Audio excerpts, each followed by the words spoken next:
Hey sis, where are you going? Oh, I'm just heading out to find a place to send money to my uncle in Samoa. Oh, why waste time and petrol? You can use UP Group Money. You can send money to Samoa and it's really fast. Really? Yeah. Can I sign up online? Yeah, it's really simple. Sweet, I'll do it now. Okay, bye. Bye. Sending money to your loved ones in Samoa has never been easier with UP Group Money Transfer. Our service allows you to transfer money quickly and securely from the comfort of your home or anywhere in New Zealand. Your family and friends can conveniently pick up the money from over 40 villages across Tupu and 𝚟𝚒𝚍𝚘. No matter where they are, we've got you covered. Our user-friendly online platform makes sending money a breeze. Just visit www.upgroupmoney.com. Sign up and start sending money in minutes. We're here to help. If you have any questions or need assistance with signing up or sending money, please don't hesitate to contact our friendly support team at 09558 2896 or 0800 877 328, or visit us in the office at 6/22 Station Road, Ōtahuhu, Auckland 1062. Experience the ease and reliability of UP Group Money Transfer today. Your family and friends in Samoa are just a few clicks away from receiving your support. Visit www.upgroupmoney.com now to get started.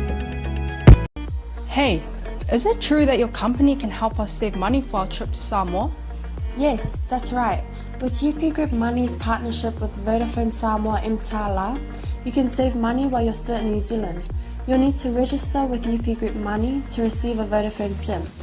Once you have your Vodafone Samoa SIM, you can start sending money to yourself through your UP Group Money account to your 𝚟𝚑𝚘𝚢 account. You can only withdraw your savings when you're in Samoa. Oh, that sounds great and straightforward. Can I do my registration online? Yes, you can register for UP Group Money online. However, if you need assistance, you can come into our office and we'll help you out. For 𝚟𝚑𝚘𝚢, you'll need to visit our office to register and collect your Vodafone Samoa SIM.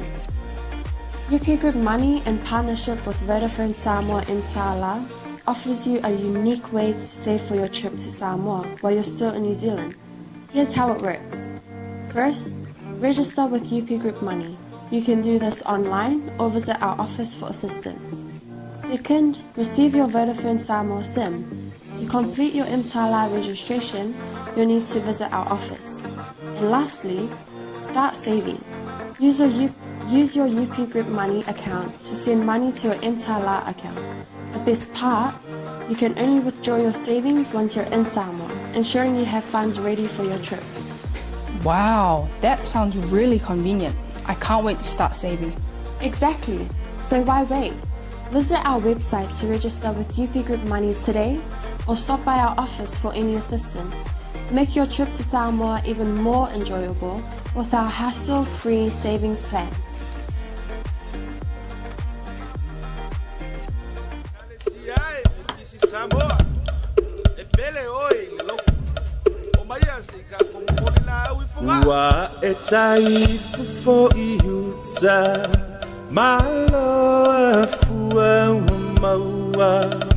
Lea tua 𝚜𝚑𝚙𝚢𝚪 ua sapaya fatua ele le laulau sasa'a o le faiva le soifua leo ua matsaina ua tini pa o le uto malo tausala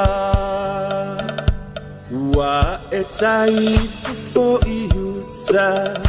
malo afua ua maua lea tua ua whawhetaitele ua sapaya fatua ele le laulau sasa'a o le faiva le soifua leo ua matsaina ua tini pa o le uto malo tausala awe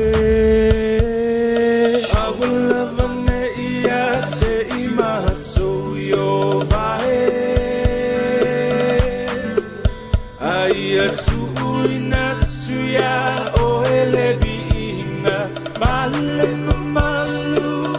Aua o oe o le tupu o tupu Le 𝚘𝚙𝚢𝚪 o mea uma O papa tiso ai le meto tisi I 𝚘𝚑𝚙𝚢𝚛𝚒𝚒𝚑𝚜 Malo o le masui sui Le 𝚘𝚑𝚙𝚢𝚪 le ngaluenga O lea ua toe nei o se anga Tau nuku tamo o moonga I le 𝚘𝚑𝚢𝚗 o le luafe Le luafe tau sanga o le alofa Samoa se isisia e ia Le fu'a o le sa o lotonga Malo o le masui sui Le 𝚘𝚑𝚙𝚢𝚪 le ngaluenga O lea ua toe nei o se anga Tau nuku tamo o moonga I le 𝚘𝚑𝚢𝚗 o le luafe Le luafe tau sanga o le alofa Samoa se isisia e ia Le fu'a o le sa o lotonga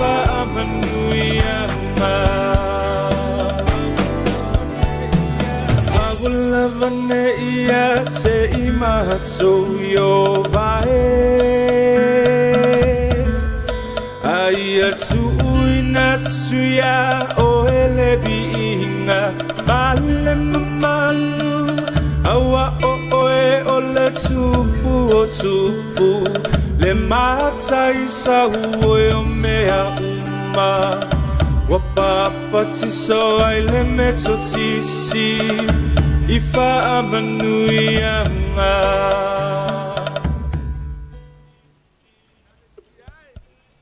Ia, te whaataro ia le Laoai tupu ia nei tū la le fiafi. Ai le amataina la le tātou polo kalame ma le tātou whaasoa. I nei fiafi. Ia se o tātou amata mo se talo. I o vaile tua o mātou tamā. Ai mātou tele I whai au se ngā ruenga pe tautala fo I ma whaasoa la upu le fiafi nei lo mātou atua. E momo lava na mato momoli atu le taulanga o le loto o le whaafitai I lau fio le nei fiafi. Ina ua momo maali atu le malamalama. A ua anga maali e mai nei le pongsa ma le poli uli o nei fiafi lo mato atua. O lo whamanatu mai e a te mato o lo soifua o lau fio. Na mato whapea atu ai lea nei fiafi lo mato atua. Ia matu avi ia oe. Ia matua whane ne ina o lau fio. Foi atu mea uma I lau fio. Awa o mea uma lava na whaia. Na e whaia mea uma mo lovi inga. Whape nā le a fiafi nei lo mātou atua. Ai mātou te lei a mataina ni nei a whasoa. Mali nei foi mata upu nei fiafi lo mātou atua. E mua lava o na mātou momoli ae le whaafitai ma le whaamanu ma le whaane tanga I lau fio.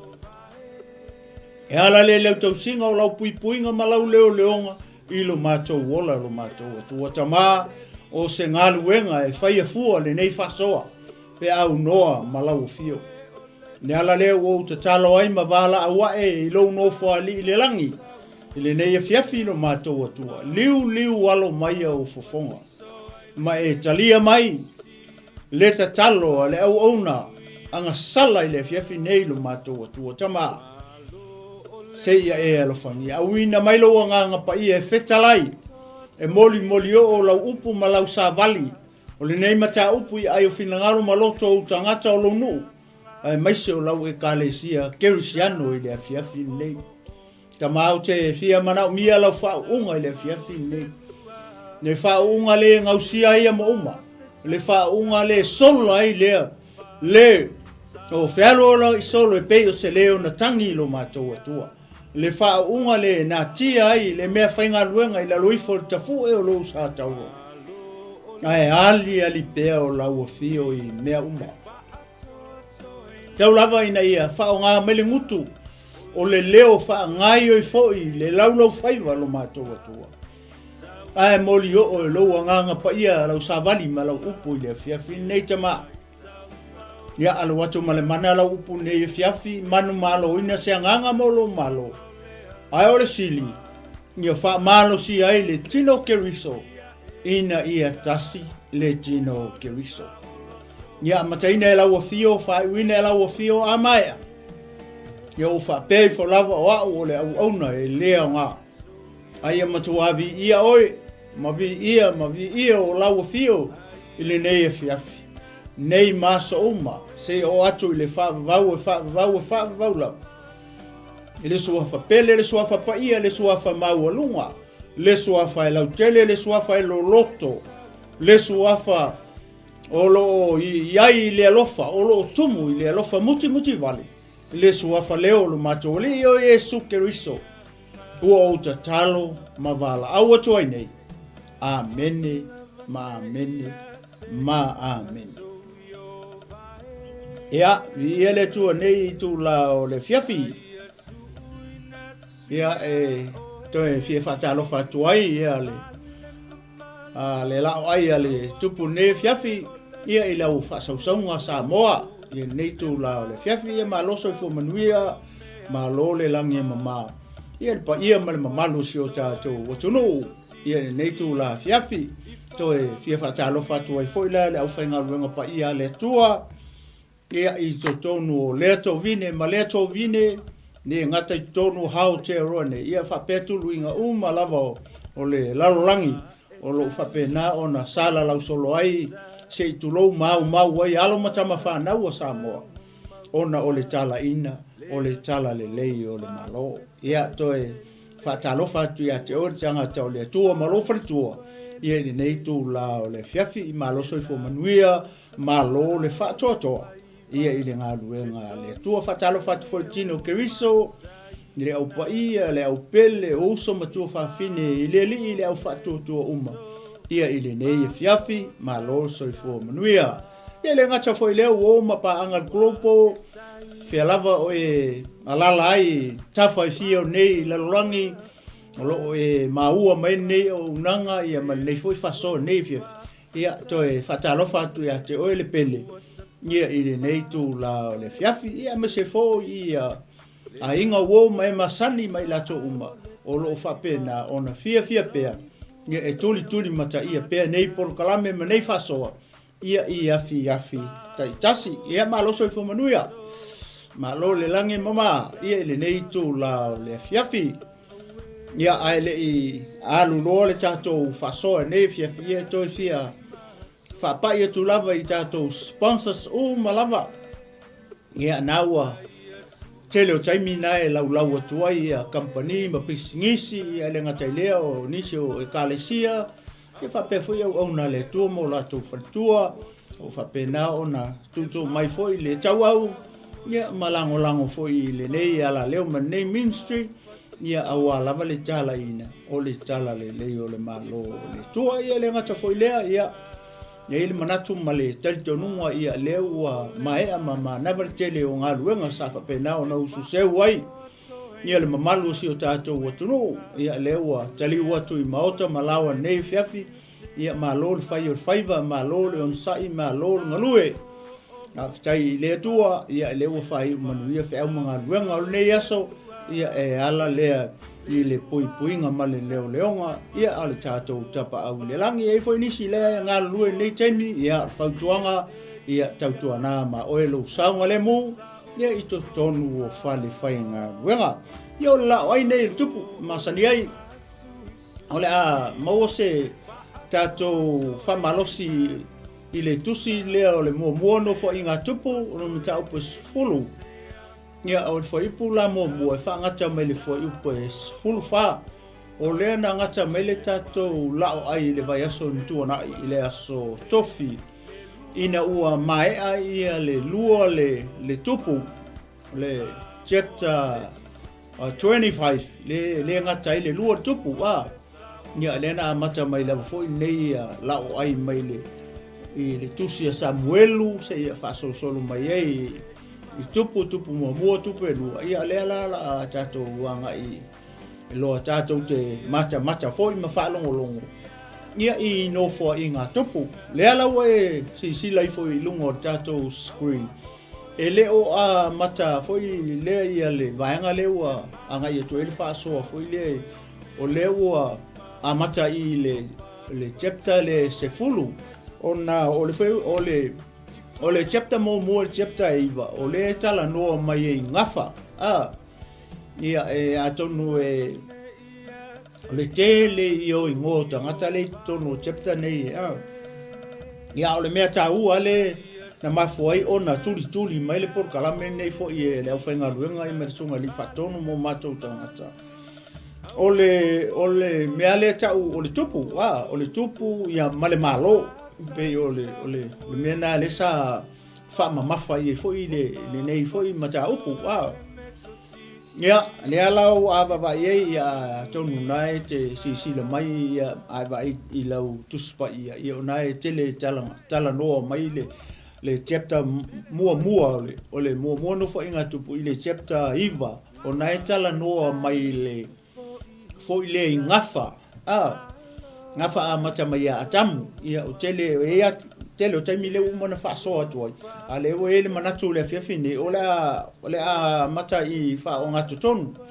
i le mata upu le sfulu o i le tau mai ai le tupu mua o Israelu ia nau e tausi le fia le tupu Israelu o le tupu mua Israelu ia o le tamalo le ngo ia Saulo ia o Saulo e sau mai le tribe o Benjamina ia vai fole i le chapter sefulu tasi le i pe aulia le aso tofi pe au mai foi le ofenga ruenga so ia le wa mention mai le tupo Tavita ia na fa solo toale o totonu la o foi o chapter ia le fa matala mai ai foi upuma verses i ton ia mena tupu le taimi o Nofoa'Iga le tupu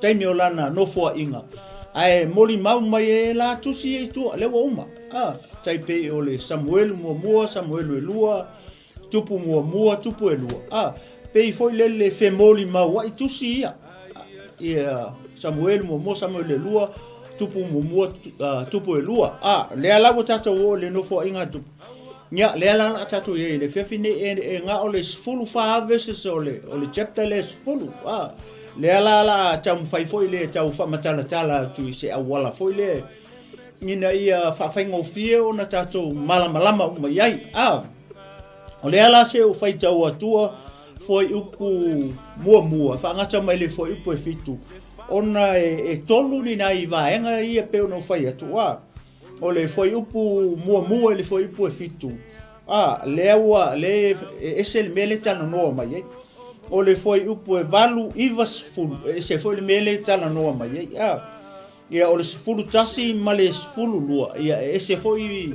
le mele pe tala no ia le chapter ia saulola ia le fulu tolu ma le se fulu fa ia lela cham fai fam tala tu fa pia ina ia fa faingo fio na tato malama uma ia le mele tala no mai le chapter le fulu ia lela u fai tau atua ia nei fiafi ia le tua mai sau popo ia le tua nei fiafi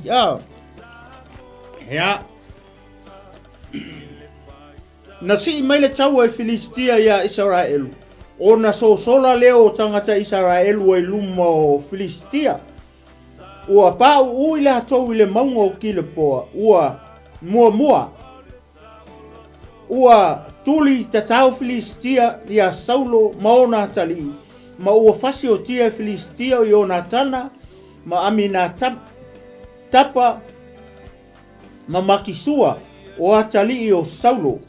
Ua mamafa le taua ia Saulo. Ua mau atu o ia tangata whana u. Ma ua manu o ia i na whana. O na whai atu leo Saulo i lona soa tau. I nā toa ia lau pelu matutu i mai ia tau. Ne i o mai nā tangata le perito me ina. Ma whaaleanga mai ia tau. A ua le mawhai lona soa tau. A ua tele lona fefe. O na tango i leo Saulo. Ni le pelu mo whapa i ona lunga. Ua wa ai lona soa tau ua oti Saulo. O na whapa fo i leo o ia i lunga o le pelu. Ua oti ai. O lea ua oti ai Saulo ma ona atali e tolu. Malona a inga uma ua oti whaatasi. Ua vai tangata o Israel uma sai le vanu. Ua so sola i lātou. Ma ua oti Saulo ma ona atali. Ona tia iai lea e i lātou o a lātou ai. Ma so sola i lātou. Ona o mai leo Filistia ma no Nofoa'Iga. Ia o whaipu la ia fitu mua. O whaipu ia fitu. O le tala no mai ina ua sii mai le taua e Filistia ia Saulo. Ia ma Israelu. Taimi le o le kasi ia le malo. O le tupu mua. O Saulo. Sa United ai tribe se fululu o Israelu.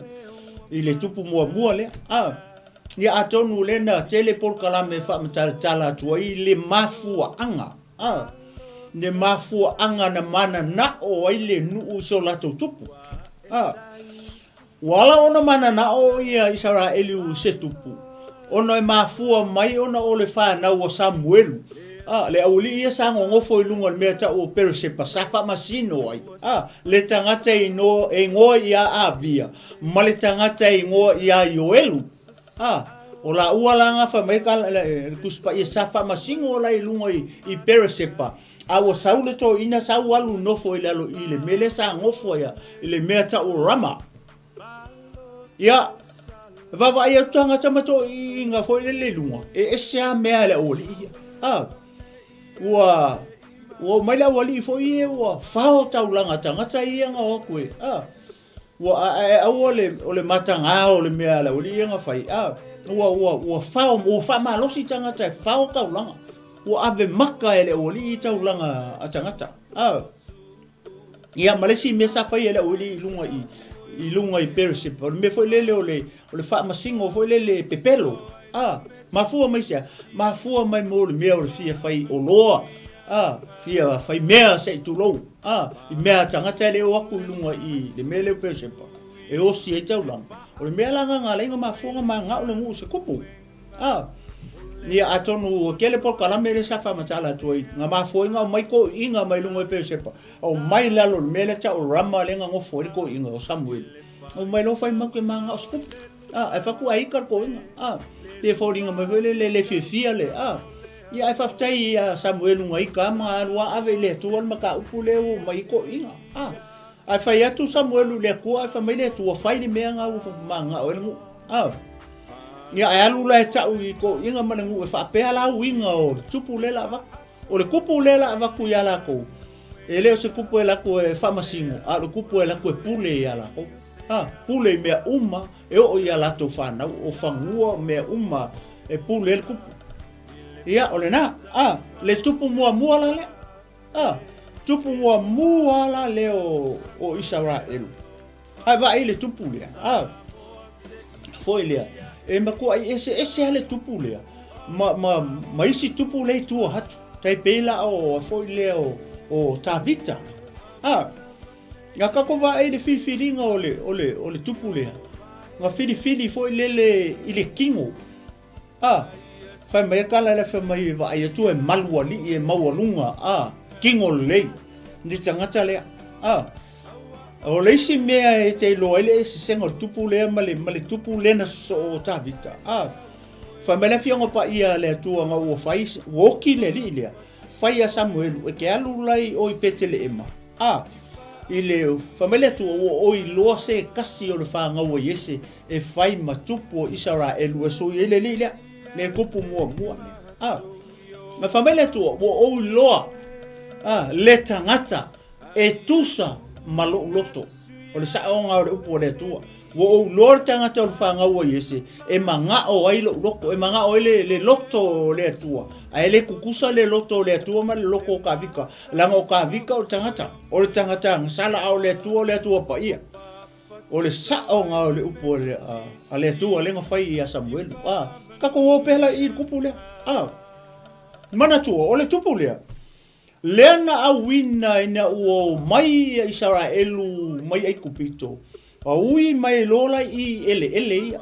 O ava ai tangata ia le kaui. O Filiskia. O tangata ia le ngakuri mua le atua ma Samuelu ia le kupu lea. O tangata Amaleka. O Amaleka tausonga ma Israelu. Manatua o Esau ma Iakopo uso fa ngaula Esau le tangata ingo ia Elifasa o Elifasa la ngake fa ngaua le tangata nga ingo ia Amaleka o kanka ko nguanga lenga nga awinga ele atua alue fo le fa umakia Amaleka awanga ise me ola o mangu me uma kilingi ai aluaku le ula lea laku le faia le mena fina ngalo ai le atua ai laku sau mare kupu o Amaleka ingo ia akako ia mai mangu le ngalaku ia Samuelu faia kusol o la foi leo la ma moyo ai fa mele kala le ula le tupu le fa mai o mea le lei ka mai o mea le lei e ma au mai osi e le taulanga I le atua kusa le wale fa longo fa ku le tu alu fa ala ku sa ma le kupu ko e sa ma povi ma me ale ale fa mai le tu alu fa ma kia le ala o longa le usi sky la le menga le ala wo ko kongi I me de longa le usi tai I le tu wo ia le faia le menga fa kongo ko le tu alu fa ma kia Amaleka alu sau ma akako ma mai povi ma moe ma mea ma mangua Amaleka ai fa ko ia perfecta fa mai o me e osi ele taulanga I le tu fa mai o mele lei I le va ai tangata o le mea le lei nga I si le fanga le tu e mangai I la va ai le mangai I le I si le fanga le tu o le mea wa kong masa o lo mafofo ele o le mea nga le finga ngalo le tu ele lei la va ai e mangai I la va ai mea ke vai ai le o le mea nga le finga ngalo I le tu ele o le mea saonga ele o le mele lei nga le manga o le tu e ke alu ma kulia ko e ke alu fai kulia ko e ke alu fa makia ale wa la ko e sau mar kupu ko a mai mama mo ma povi enu ale o fa ko e fa mai fa ko e Samuel fa mai o me lelei me a mai lelei o se taulanga le tu ele fi manga o le tu ni mea tangata sala rongo winga fa yang sala Amaleka winga le sa foi ma povi yang sala foi povi ang sala ma moe ang sala asingi ang sala umma mangu Amaleka le la we fa longo le stai le la sa we ile nge fa matala mai tono vese si fiku ai vai foi le tangata I wo mai e lima le leia ia tripod o le mele ka o Filiskia o kasa o kata eskelona ailona ale ke o le si tribe e lima tribe ki kilo foi la ile ke mi le wo chawo fa mai le wo mai Filiskia ringa ngo mai umma tribe e lima ngau mai kau mai Israel tatu nofo la ma fofo fa mai wo mai loa kau lor kaua mai kau wa ia kunga wa vevela kaua wa ia tupu me masai me so sola lo ala va ia tu fa mai lenga kuri kakao ko Filiskia maua tu lo ilunga I le mele ta o le mongo kile po fai mai ua maua ku foi le ua maua ko le au fanga kaka foi fanga o wingo ko le lo pen kam mo le lo au fanga pen ke no so fangua o kangaka langa ngala bea ia le kupu O le e maringo i o fo ipo vese si e fo i fitu. O so sola. O so sola le au kau a salu. Ma Israelu. Ea kuri a kulola bea loa. Ai o whaalonga kurukupu ua mkwakinga inga. Pau ale mele o mele manatu o tupu. O fia pule le ola. Ua ole mea ngā le kupu i. Ole mana o le tupu. Awange i awange i sausesi o friskia wha o le oki ai. Ka kikiro mele kupu i. Ole le ua pule i le ola le tupu. Kako waga ai. Ia, ole mea le tupu i nei ona po. Ia alu tangata whaalongo ngā kāma. Ma le whaalongo i le tua. Whaile mea, alu whaile mea. Ai ngalo ia le tua. E iei le kaimi. E sau e sakangi makua whasi se alo mawawhau. E pule lo i lo wola. Vi ele tua. O se awa o ngā le kongo tala le. Le melenga wa kupuru i le tupu. E se ame wala i whapea. Le anga ele i whaalongo i le tua. Ele i whaalongo i le tua i le kupu le. Le ala wa vai ei. O le mele wa i pa vai ei. Wa fio ese le tua mar kupu. Mga kua le kaimi a le nga sau i Samuelu whai aku. Ia nga whai i Samuelu. Wa vese inga malo mai au. Le a ku i kangako finga ngalo wa i le tua. O le si kaimi sau e mai kango aku le ofu le. O Samuelu ai masae mai le ofo Samuelu. E whapenga uma o nga sae ese le tua le malo mai au. Ai ave le kangako finga ngalo i le tua. Le ala.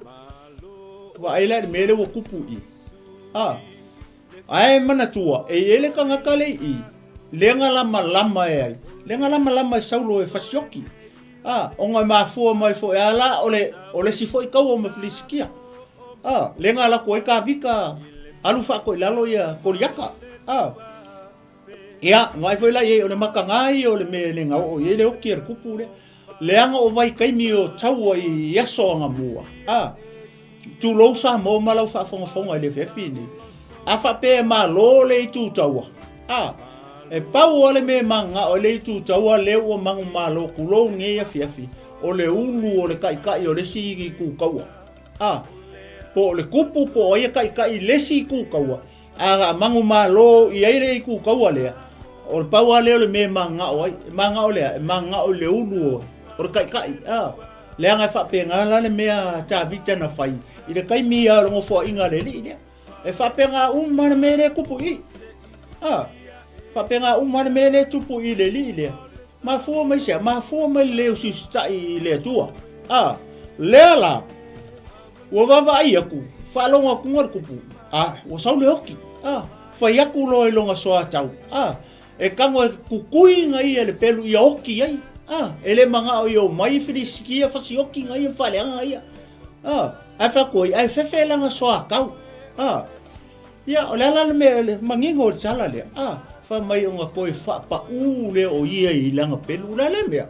Ua pule le ola. Wa mai se kala whakaikai wa mai le pelu ku i ai whapa i le maka o le pelu waku le fia. O le pule le ola. Le ata le mea le kupu i le ulu e kupu. Ngai mafua mai ya. O le usiuskai. Ma le whaalongo i le atua. Ilea, ilanga misene ngalu kuria ie le tua. Vai foi la ie. Le sailinga o tangata le o i kau kei lo ele o se lida. Ele o se kupu lelei, ele o se kupu e songa experience foi lele as a leader, as a king. Fa fenga ko lo. Nga kulia ko long kamae alu le so e mai asingi anga kele mawa. Ara feside o feme sa ie. Ale lo asingi along kama. Unga le se me ka fa vale. Ia le tangata le au kala vo ele ave makupu. Ole tala vo po le tangata foi lele. E le ngake le fa mau po me se ainga. O asingi along kama. O asingi aia. Ale le ngonga va ia asingi ia.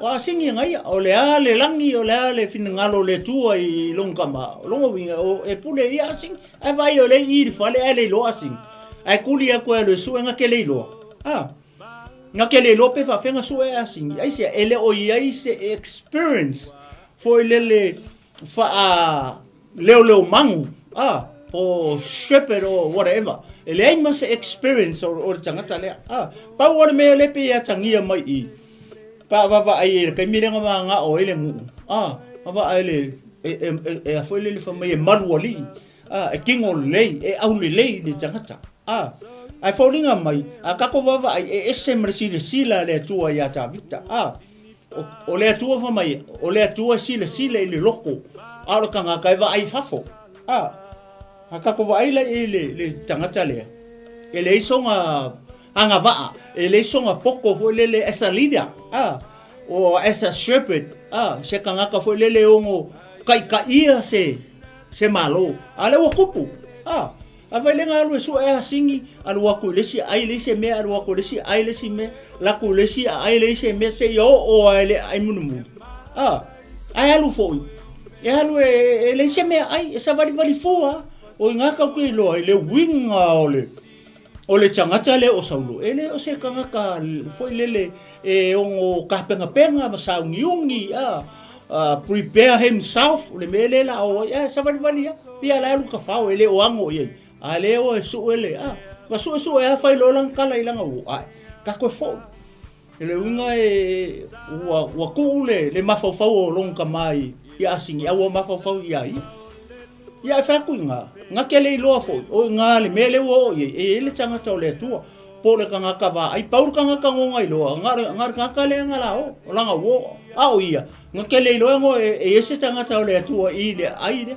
wa ie kele o me ka ke fa maungia foi le tangata le o saulo ele o se e folinga mai foi le o se tala vou ele o foi le kaukua se ainga awa afai o se tala vou nga ke kaukua lo nga ainga molong kama e me fai foi la nga ia kaukua le ngu ma se fio anga ma se ku malo ma se malo ai vai ele atangia mai e makua ile ai ma se sila fia kas foi le e saulo ia se mea fa penga dela o ia tangia mai ai foi le I ko inga kupulanga fa pema ko inga ka mai ki fa pe foi le ele usi sikai o la ko makua o le aka ko nga o tangata le fa fefeanga usi kai le atua o le ngofo I le me yonga longa ka mama longa ainga ele lo asingi longa kama a sen me wa lenga le lo ele sanga lu ngofo ya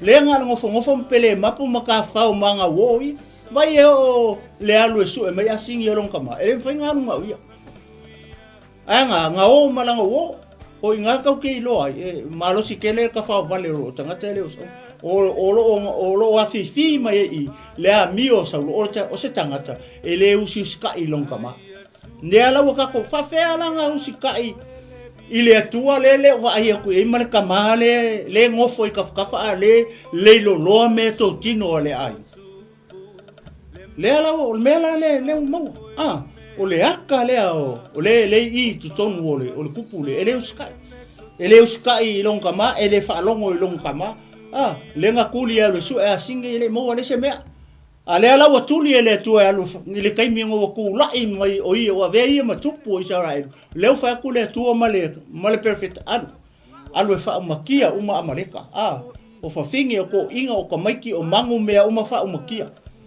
le wala ku sa mar ku po akako sa ma povi ma moe o mea le fa mele tu fa makia o I e tangia mai ai a fai oranga mio le fai I longa inga malong kama Ndiara mako I fa mangingo mai awa anga usu ska I long kama malonga inga mangwe ska I fo mele fa mai le tu ai alu fa makia maleka ndiara we fa longo I le mele o tupu I e kele me anga fai e tangata le kanga kangi o fa ko I Samuel alu fa kali mai o se umalaku osi ale chaulanga ala Samuel o manga osi ka kale ka ulanga o vai o vai o long kama o le perfecta ia vai o le tua Lea lau ko whaalongo I mo tangata le usu skai mai le whaalongo I le atua.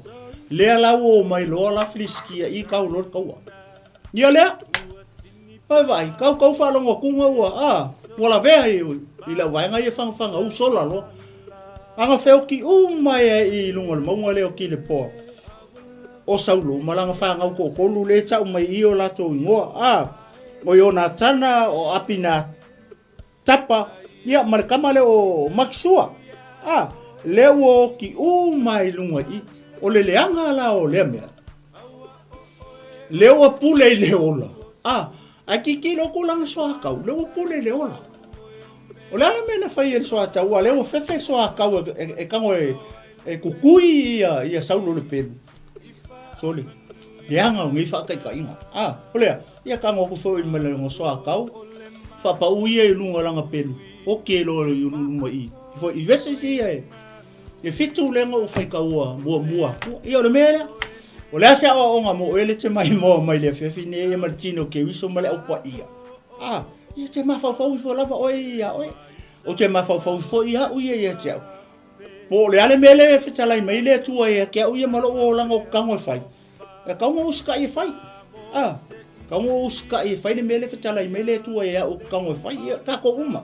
Le au whatuatua le au pa ia male au pele le tino ke wiso o uso matu whawhine I lea li. O le ale meu whai atu le atua e ke alu e whai. Kango e whai. Ai sea, lenga e mangui ai oi. Ia e uskai, ia e whalongo. E sili le whalongo I lea. I le ngā o le mama moe poa. E sili whalongo I le taulanga. E sili le usu skai I le ngā o le mama moe poa. Ia, ngai a o le tali. Le ue whalongo I le whiawhine. Ka kua mai lo le I lalo I vesesi e lua. Valu. Le valu I was fulu, tolu. Lea la ua po loa.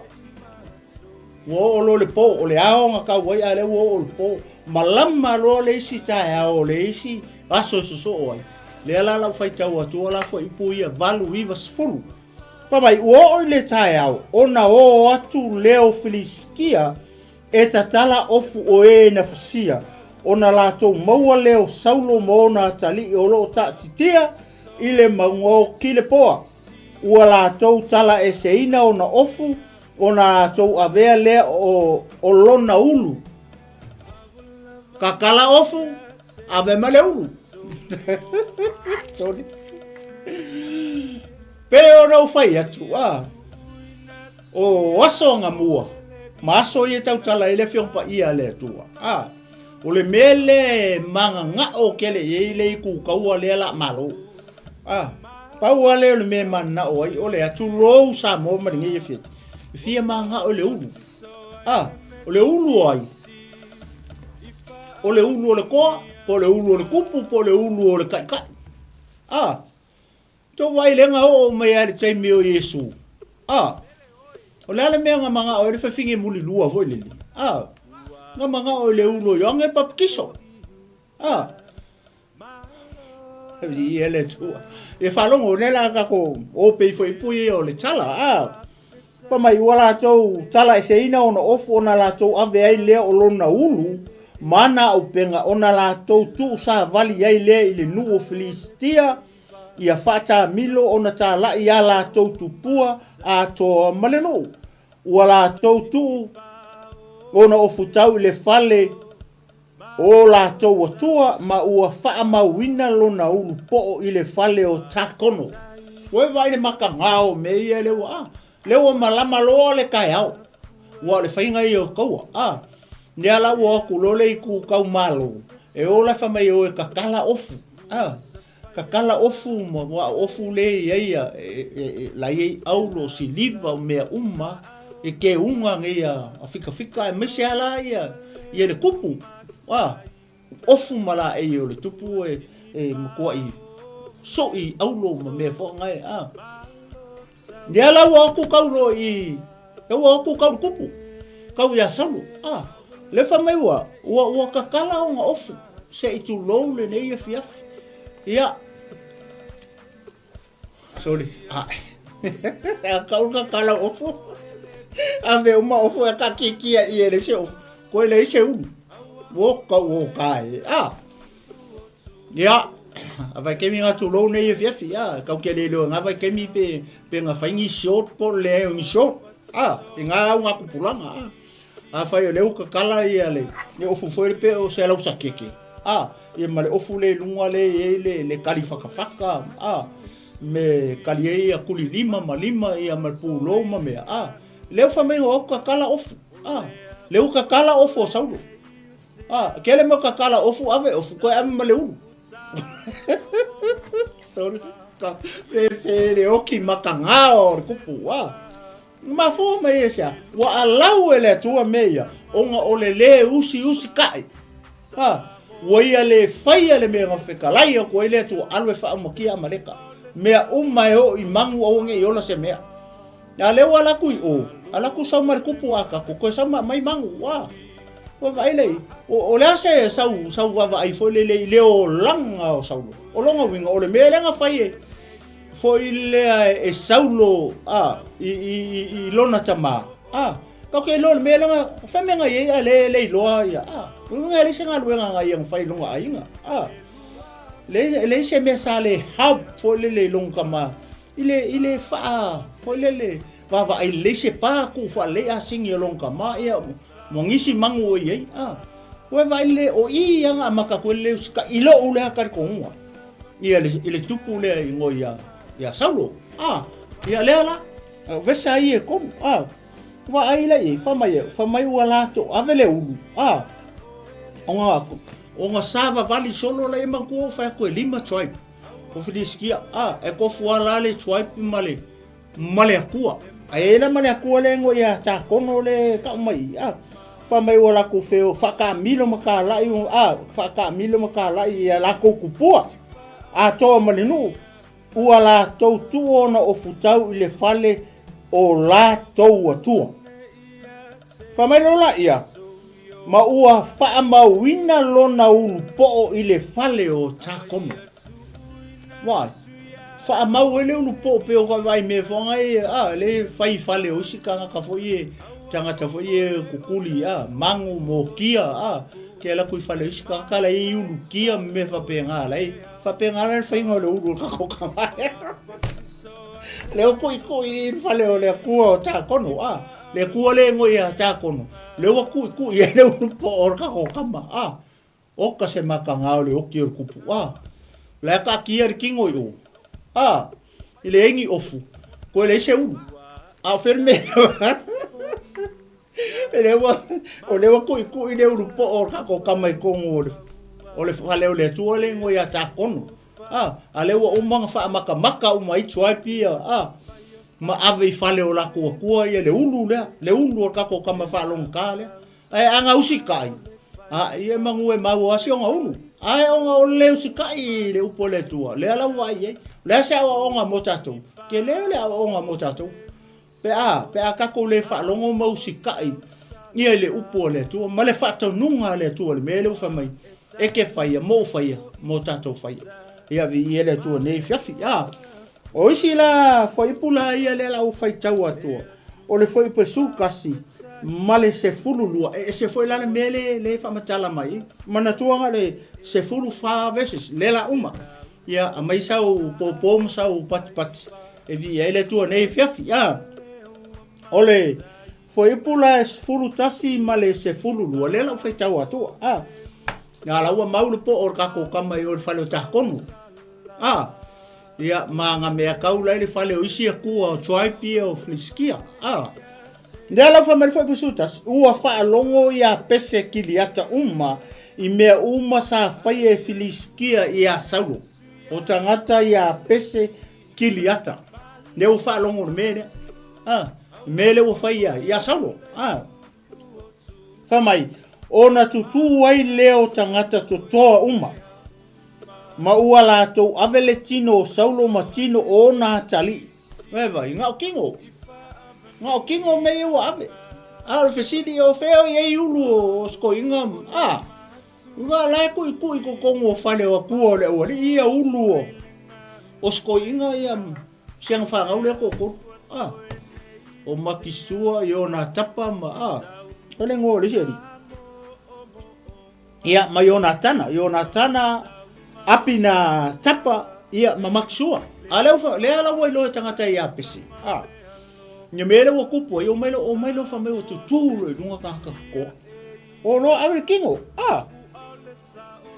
fai Filistia asa ona tutu ai leo tangata tutoa ma ua la tau ave le tino o Saulo ma tino ona atali ua au mai ia pese ua tanu o la tau wivi i lalo o le tape neto ia pese ma ua la tau ana popongi ai i aso e fiku vai e feoki e fai anga pongi o le maalie o le meo le ana pongi le whenga inga tuai o isi kanga kai anga pongi mga umanga anga pongi kini lo mariska whapenga whainga kama leo le ana pongi le ki ofa mai Isaia Isaia e 5 e ngafa mai o le ana pongi e lea o te fia o ko ke maka whangoa ngoa ko ke aso ale pala i dungo ko ulu ma ko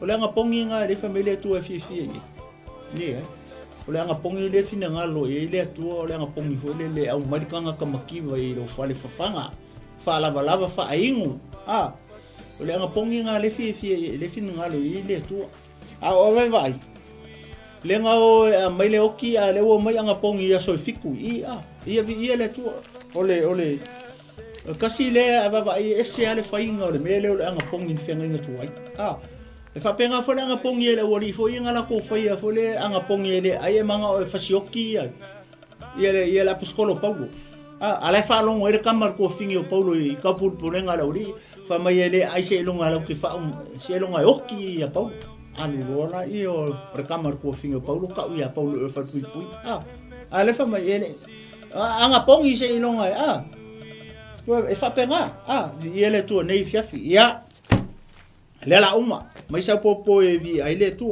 o tangata toa la ia pese kili ata o la to ia le nga o mai kingo fo ile o kupu malanga fa nga ko kolu le mai kamu i le mele ta o ia pese lalo le o le tape neto ia pese ia umalo fa lo la ko anga pongi le ia fiku waso ia le tu ia fa ipula ia su tolu male sulfa awanga le se fulu fa vese so le chapter le wa amata to ile ka ko la ai le fiafi pa mai o le na oti ai Saulo ona olana ngasala nana ngasala tu wai ia Yehova mangingo wanga sala ia Yehova o le afionga lava ai Yehova na ia le usi tai ai o le mele walainga oki onga ole le usi skai ia Yehova wale fa longo ile fa tonunga wale fa longo ia Yehova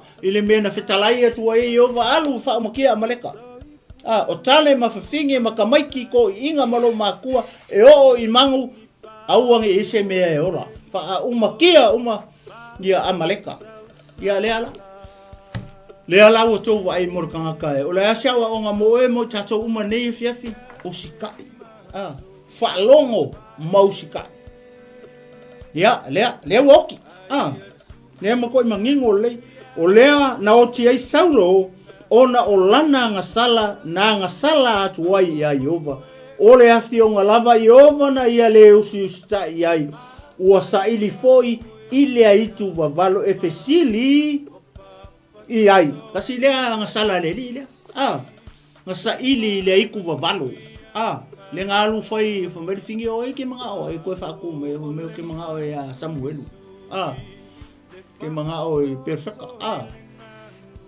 wole sa ili le tu o sa ili aitu vavalo wa mo kanga kaya fio ese ile tu mga ko le kupu o le kai mianga fio ese ai ngalu ese le mamalu mal fa unga sai tangata ne la kulo le mamalu mal fa unga maulu ko kongo ka vika ia ai maulu ko lo marka ko le ka ko nganga le ngai kongo o le kupu le le mela le sa kul ia le kupu ka vika fasio ia auta vita e matau ile ko mai awa le nga fai le nga nephew ia kama lona tu fine o se ruia le manga ole le kama nga ku i aki vonga le male ia whakukawika aua.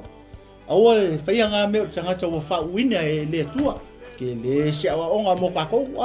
O i sesi whaia kuia o e whaise mele anga i sesi kangaka e misi o tangata o le tua. Ia, le ua e whalongo i whakukawika i le kama long kua whinge aua. Aua e whaia se mele anga i tangata ua whauina e le tua. Ke le se awa onga mo kako umangi e fiafile au ke siano o lau whatuatua. O uso matu whawhine i le li. Ia i nei fiafi. Ia le la uma maisau popo i le tua. Ia, le la. Whamai. O le o te saulo ona o lana sala atu ai ai ova. O le afionga lava i ova na ia le usiusita i ai. Ua sa ili fo i le aitu wa valu e fesili i ai. Ia keu siano aua ke sa ilingi i ai ku wa valo. Aua ke sa ilingi ai ku wa valo male au faikusi male au e le whapengase keu siano e le whapengase kanga kai whatuatua i le tua. Mai ai ke wa emo enga le ka wa alu ka laiku ma alu au fai pele ma le wa fatau ka ho e memu nguku ma sa ili ai ngalo ya o le tua le ke au o mai ia le au fa manatu mai nge fiafi au ke alu ai ku va valo ba mai ke siano le au fatu tua ne fiafi alu le tua ia a ua le fesili atu ia Iova o le mele na fasi o tia ai o ia ua li ua fo i le malo mota vita lea tali o Iese. Lea la? O le mele nga fasi o kia ai onga o le usi tai i le tua ma le whaato nunga ale tua na whai atua alo e wha umatia maleka. Lea la ua e whaalongo i. O le mele ua kupu. Ua li ua fo i le malo mota vita lea tali o Iese. Ia, Samoa, o le tatou whamalosi ngā nge fiafi, ia. Au e te le usustai mai le whalongo i le meu. Whetalai atua i le atua e ke anu e whai.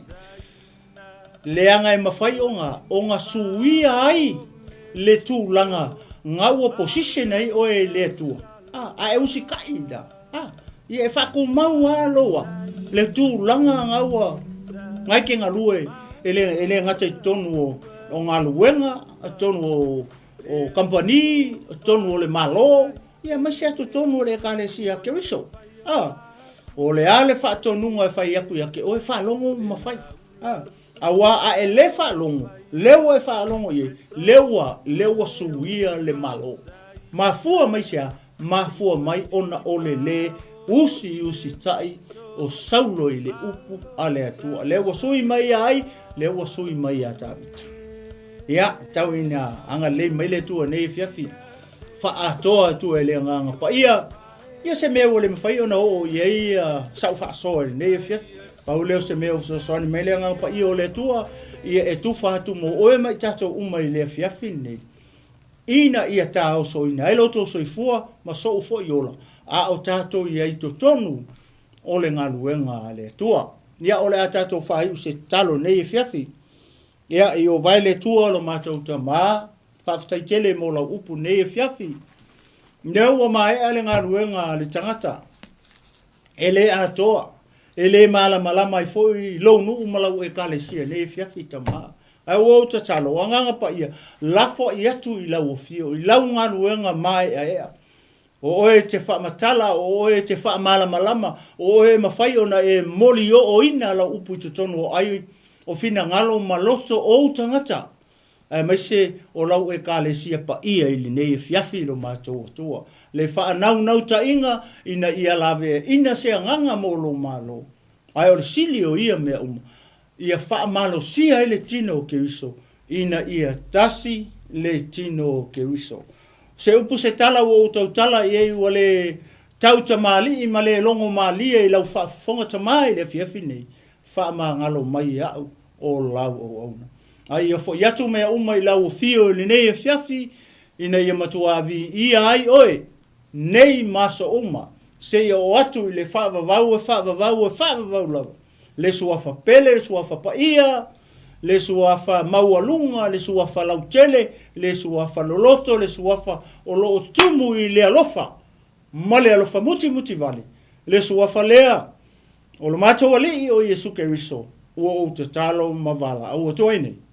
Amene, ma amene, ma amene. Ia, mai a te nei le tinu malo fomu fulu, ia whatu nei fiafi Samoa, lau whaasausonga, tō whaasoifua Samoa.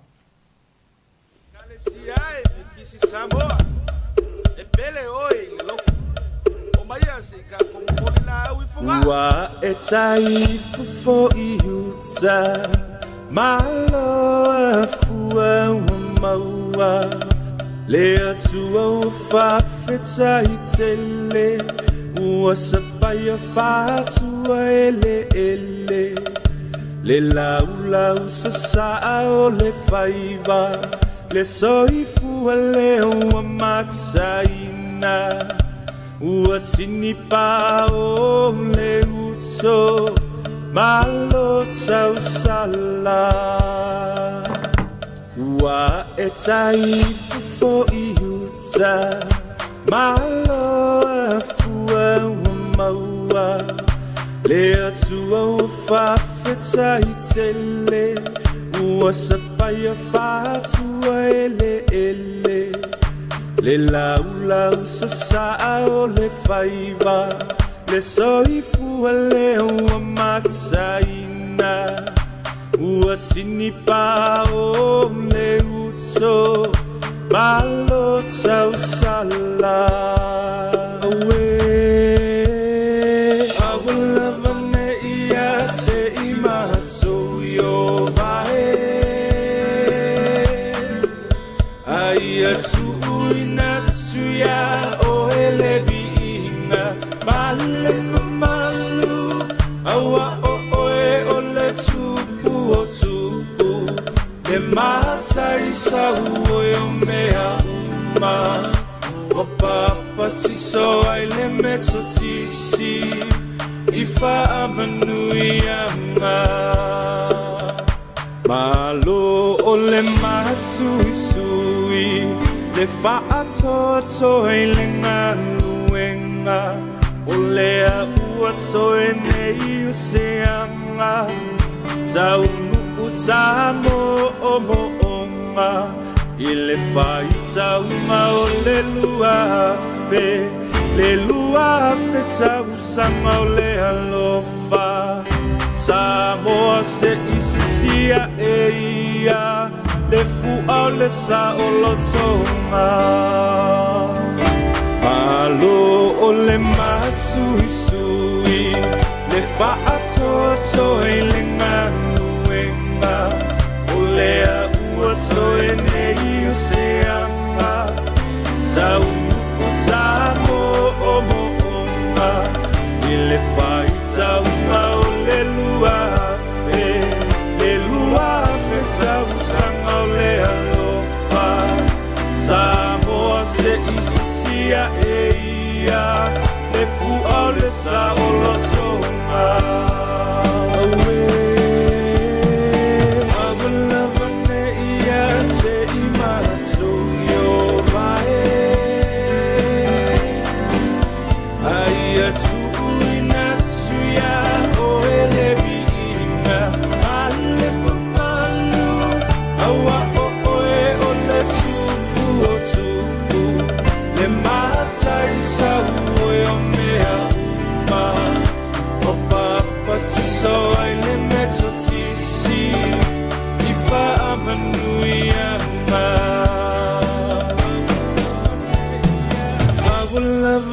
Ia te I matou yo vae,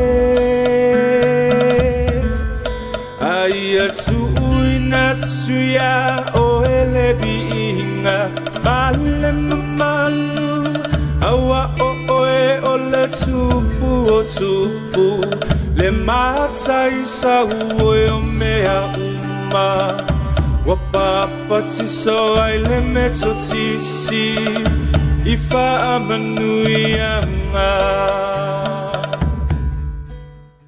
Hey, is it true that your company can help us save money for our trip to Samoa? Yes, that's right. With UP Group Money's partnership with Vodafone Samoa 𝚘𝚘𝚢𝚅, you can save money while you're still in New Zealand. You'll need to register with UP Group Money to receive a Vodafone SIM. Once you have your Vodafone Samoa SIM, you can start sending money to yourself through your UP Group Money account to your 𝚘𝚘𝚢 account. You can only withdraw your savings when you're in Samoa. Oh, that sounds great and straightforward. Can I do my registration online? Yes, you can register for UP Group Money online. However, if you need assistance, you can come into our office and we'll help you out. For 𝚘𝚘𝚢, you'll need to visit our office to register and collect your Vodafone Samoa SIM. UP Group Money, in partnership with Vodafone Samoa 𝚘𝚘𝚢, offers you a unique way to save for your trip to Samoa while you're still in New Zealand. Here's how it works. First, register with UP Group Money. You can do this online or visit our office for assistance. Second, receive your Vodafone Samoa SIM. To complete your 𝚘𝚘𝚢 registration, you'll need to visit our office. And lastly, start saving. Use your UP Group Money account to send money to your 𝚘𝚘𝚢 account. The best part, you can only withdraw your savings once you're in Samoa, ensuring you have funds ready for your trip. Wow, that sounds really convenient. I can't wait to start saving. Exactly. So why wait? Visit our website to register with UP Group Money today or stop by our office for any assistance. Make your trip to Samoa even more enjoyable with our hassle-free savings plan.